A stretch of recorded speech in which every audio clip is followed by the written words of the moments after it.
So I'm going to try to show you guys that with this burn chamber temperature, burning oil, it is burning clean outside. There's no smoke coming out the vent. Yeah.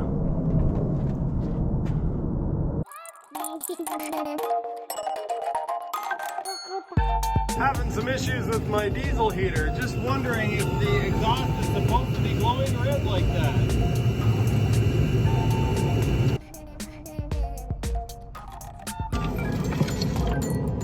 Oh, that's flames.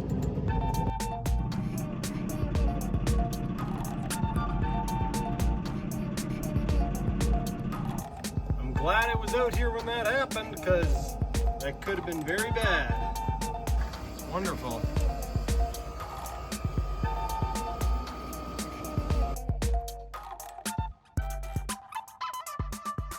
What's up, everyone? Welcome to Lowered Expectations. Thanks for lowering your expectations and hanging out with me here. I do appreciate it. For those of you who don't follow my channel, I've been doing all sorts of experiments with my diesel heater, trying to get it to burn waste motor oil, and although most of those tests have been wildly unsuccessful, we have learned something from every single one, and so we're going to continue to do so. My last few videos have been about using chemical additives to try to increase the burn quality of the oil, namely a diesel particulate filter cleaner and a cetane booster. If you want to check those videos out, feel free to go do so.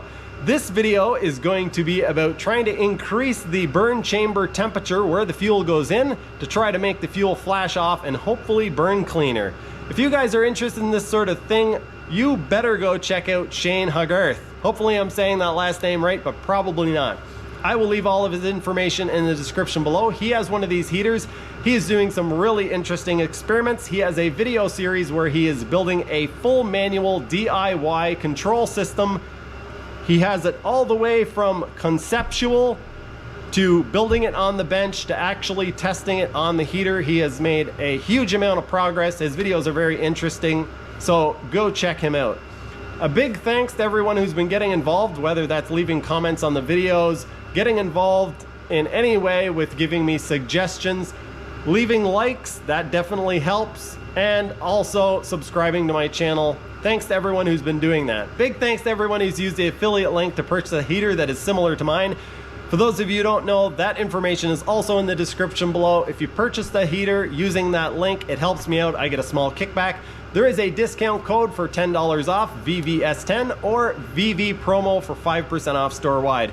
If that's something you're interested in, feel free to go check it out. I gotta say something else. Did you really think I was gonna leave out a safety warning? Not a chance. I'm gonna be doing all sorts of weird experiments with my heater, and I would suggest that you don't do the same. Doing what you see me do could get you killed, injured, damage your property, or cause a complete loss of property. I would suggest that you use this heater in the way that the manufacturer recommended, install it in a safe manner, and burn the correct fuel. For goodness sake, don't do what I'm doing. I've mentioned it more than a few times that a big part of the problem that we're having here is the burn chamber just isn't getting hot enough. I've measured the burn chamber where the fuel goes in, and the maximum that it gets is about 222 Celsius, but the average is more like 180 Celsius, and that's just not enough. So in order to keep more heat in the burn chamber, or to put more heat into the burn chamber, I want to do a couple of things. One is insulating it, which I think I've already talked to you guys about doing. Other thing is putting something in the burn chamber that is in the flame path so that it absorbs heat and then puts it back into the chamber. A viewer suggested that I use, this is a little stainless steel scour pad. I will be able to jam at one of these, maybe several of these, inside of the burn chamber, and this will start glowing red hot and transfer some heat back into the walls, also hold a lot of heat right where all of the oil is coming out, and hopefully take care of the problem. I'm gonna try to make this piece here fit inside of here. Just a few minutes later, and this is what I have. I've got some of the scouring pad packed in around here. It should still breathe fairly easily. When this gets carboned up, then I can see it being an issue. It's gonna block airflow. But if this is glowing red, will it build up carbon? I'm gonna get this all together now, and the next thing you guys should see is me test firing this. So fingers crossed. It would be really great if this actually worked.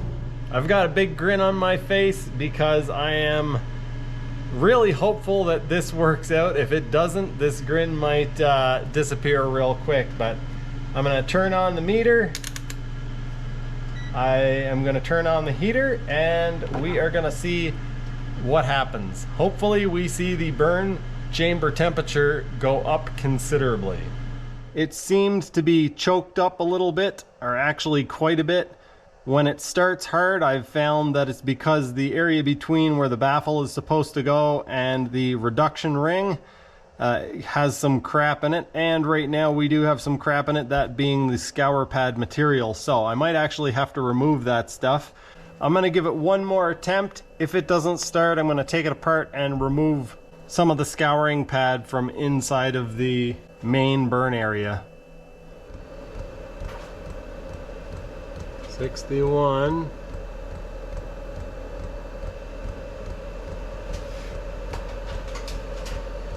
An awful lot of smoke in here. Gonna have to pull it apart and remove that stuff. Sucks, but whatever. I've got it all back together. I decided not to remove all of the scouring pad from between the baffled area, where I've actually removed my baffle, and the reduction ring. I'm ready to fire it up once again. Fingers crossed that this actually works. I might have to remove all of the stuff, all of the scouring pad from the burn area, main burn area, but we'll see. I have removed all of the stuff from inside of the main burn area, and I opened up the hole a little bit in the outside of the burn chamber, in the scour pad, that is. So let's hope that this actually works. I'll be happy if it starts. Yes, yes, yes. Please keep going.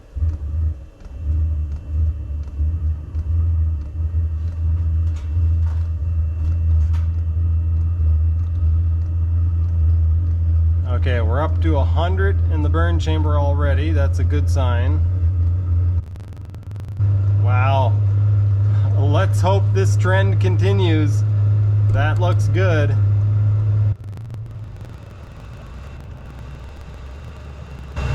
Alright, so it started. I am going to come back when the temperatures stabilize a little bit. The burn chamber temperature is up to 215 Celsius.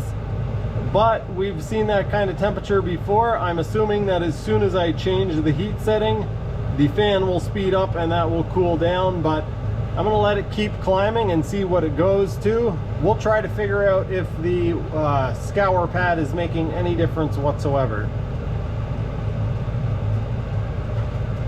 It's as hot as it's ever been that I've seen.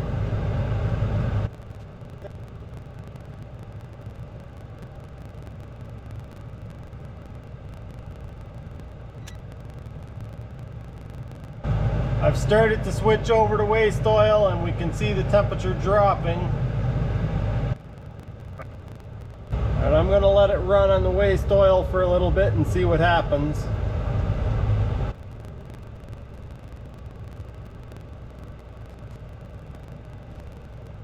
With this burn chamber temperature, burning oil, it is burning clean outside. There's no smoke coming out the vent. Let's see if you guys can see this. Yeah.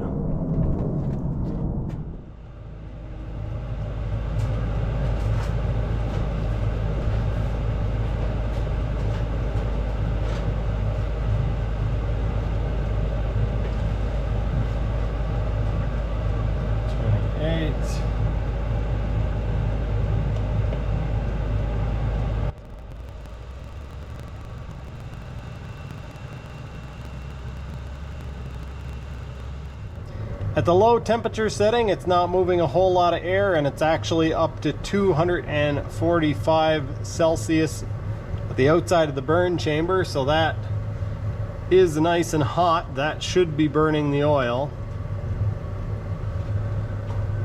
Alright, while we're at 246, I'm going to speed it up to setting 2.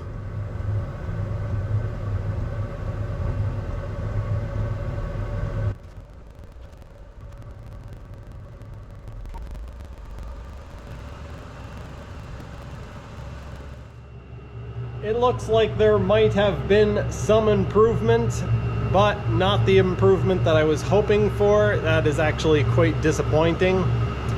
So instead of running for days on testing this, I know it's not going to work. The temperature has dropped down to 189. I am going to let it run for 20 minutes just to be fair. And if I notice some sort of improvement in 20 minutes, then we'll continue with the test. But it looks like for now, what I'm probably going to do is take it apart and try to build some sort of stainless steel insert that goes into the chamber. I want something that doesn't block airflow very much, but will be heated up directly by the flames. I might actually put the baffle back on at the same time and test that. But I do want the increased airflow through. Even though the air is cooling it down, that's part of the problem. I want the airflow to keep a clean burn. So the little veins that are supposed to make the air spiral as it goes in, I might take a flap disc and actually grind those off, because I am fairly certain that they are getting rid of a lot of heat. They're acting as cooling fins. I don't really want to do that because I can't undo it, but yeah, we'll see. I'm going to set a timer for 20 minutes, come back and see what this heater's doing. I had some stainless steel mesh that I use for my sandblasting cabinet, and yeah, it would have been perfect for inside of the main burn area, but I'm pretty sure I threw it out because I bought it, I had a little extra left over, and I think I was just like, I'm never gonna use this. So I threw it out and now I need it. And I won't buy more, because if I buy more, then I'll find it sitting around. But what kind of stainless steel is this? Okay. So maybe this is why our test was a fail. So yeah, that test didn't go to plan. The scouring pads that I got disintegrated.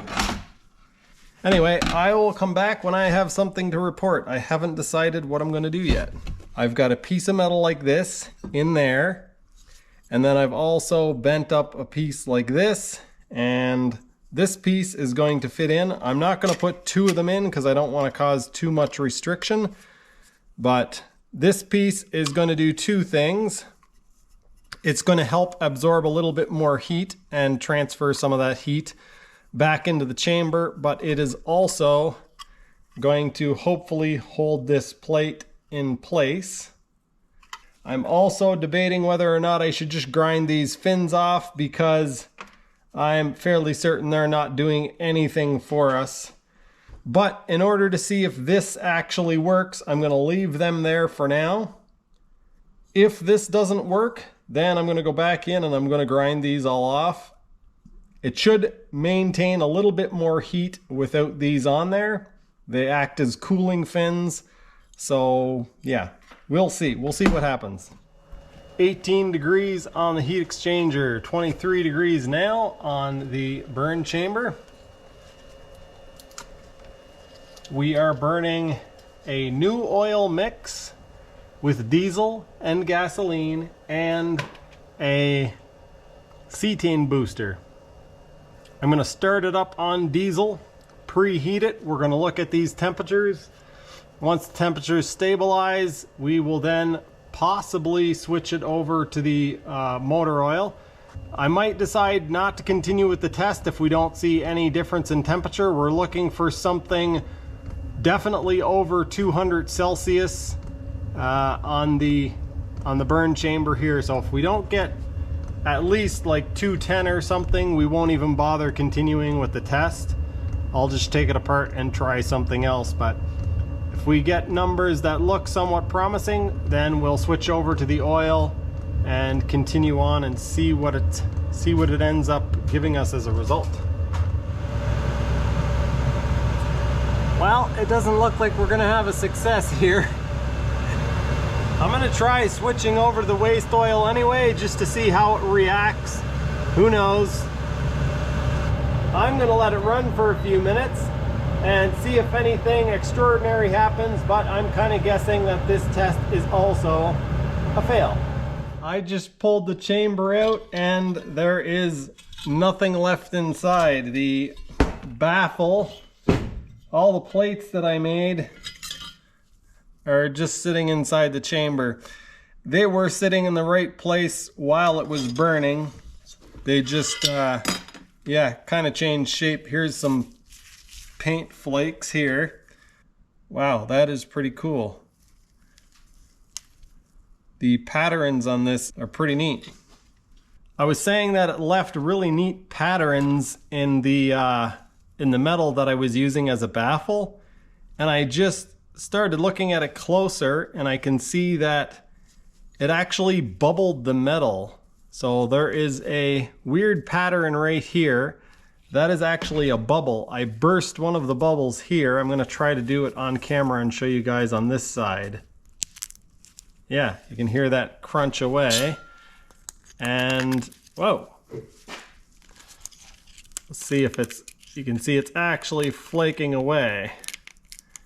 So I'm guessing that it was getting pretty hot right here. This must have been the part that was directly in the flame front. Actually, I know it is because I cut the ends a little bit narrower here.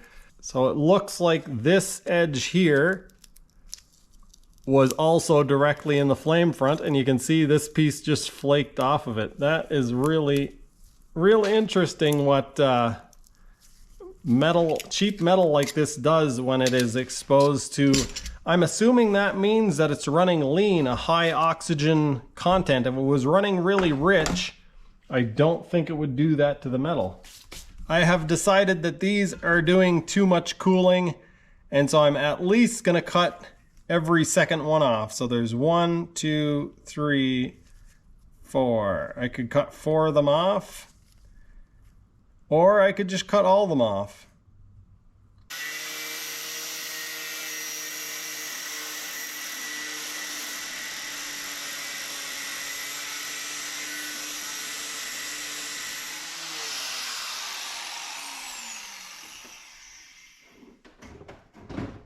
Yeah, this is spring steel. I can't imagine it's very good stuff because, well, it makes up springs inside of a mattress, and I can't imagine they use real good stuff for that.